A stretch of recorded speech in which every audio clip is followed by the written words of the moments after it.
Hello, and welcome to Just in Time Learning with ADQ. I'm Monica Maketo, an assessment specialist with the Student Assessment Office.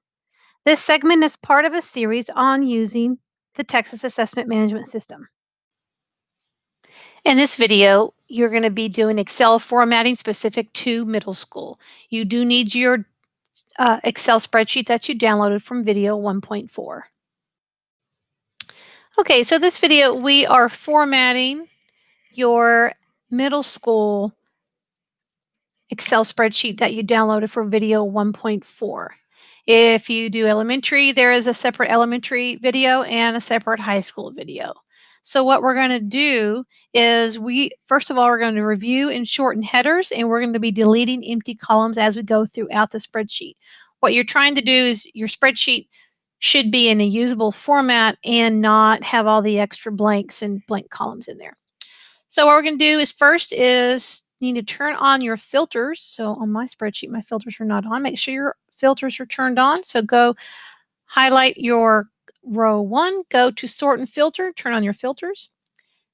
We're going to go ahead and delete column B, C, D, and E, which is campus ID of enrollment, district name, campus name, and group name.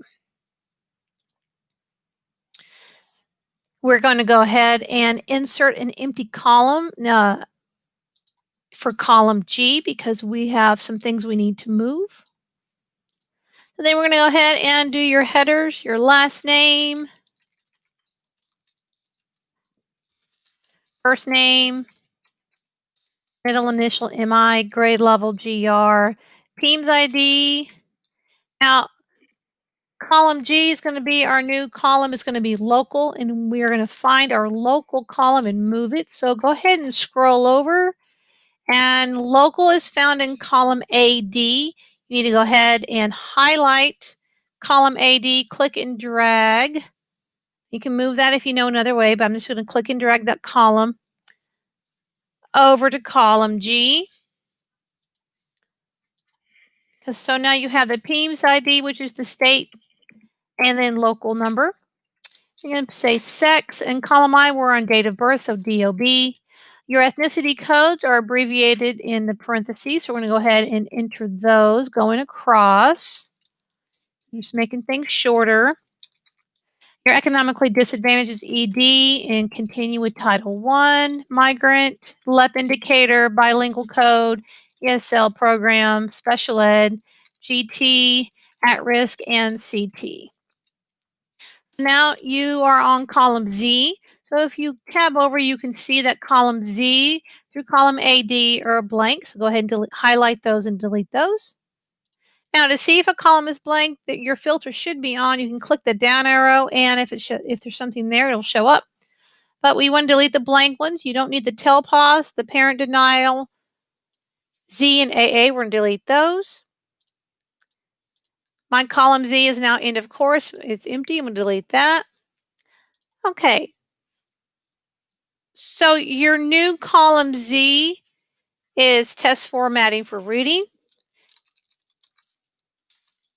We're going to go ahead and change that header.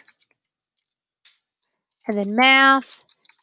Now just a reminder, if this spreadsheet is showing that the students are taking P is for paper. If they're taking the test online, then it'll have an O for online. This specific school, it looks like they're all doing paper testing. And since we're doing the middle school paper, there is social studies. This is not the writing spreadsheet, so I can delete column AD, AE to AL. So AD to AL, highlight and delete. Column AD, which is now test version code EOC, is empty, so I'm going to delete that.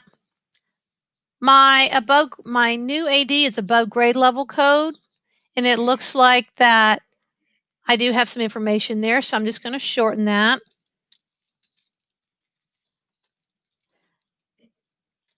And those would be your students who are taking the above grade level test.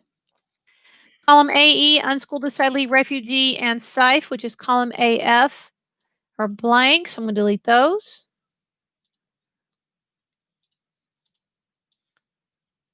Going to keep deleting. Now it looks like the test version code for reading and test version code for math, there is information in those columns, and those are actually your PMPs or designated supports. There's an indicator there, so we're just going to say designated supports. The first one's reading, and the second one is math.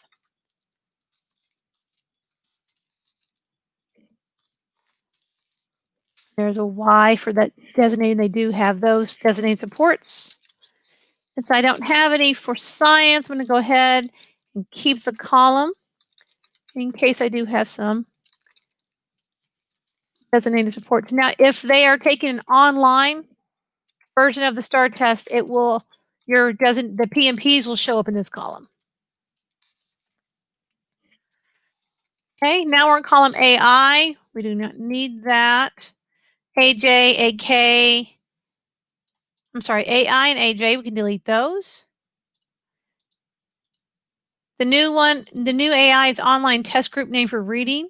If you have online testing, if you've changed their group name, it will have a specific group name here. If you do not make groups for your online testing, it will say no group name given. But since on this spreadsheet it's blank, I'm going to go ahead and delete those.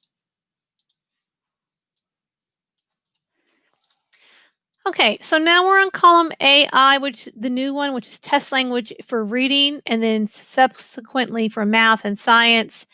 At middle school, all the tests are given in English, so you do not need those columns. And if you click on AI and scroll over, we're going to scroll to the end of your spreadsheet and delete all those blank columns.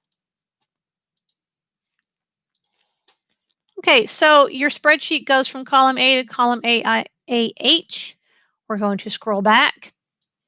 Now that we have deleted our blank columns and we have redone the headings, we're going to go ahead and resize our columns. So click on the triangle in the upper left-hand corner and then hover in between two columns and double click. You've just resized your columns.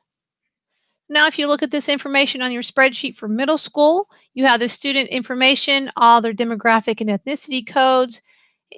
This information here is what will be on their answer documents. Your test format is if they're taking paper or online.